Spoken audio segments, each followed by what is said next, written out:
今日已經係嚟香港嘅第3日啦，已經好熟悉周圍嘅環境啦，同1年半前係差唔多。其實真係香港真係好容易適應，同埋周圍都係好方便咯，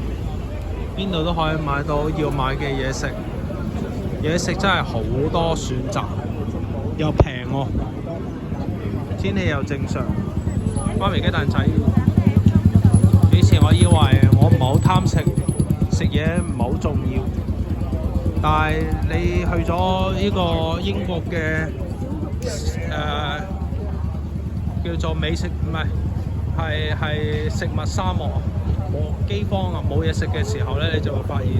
原來食物好重要，唔係話唔食嘢，食嘢真係好重要。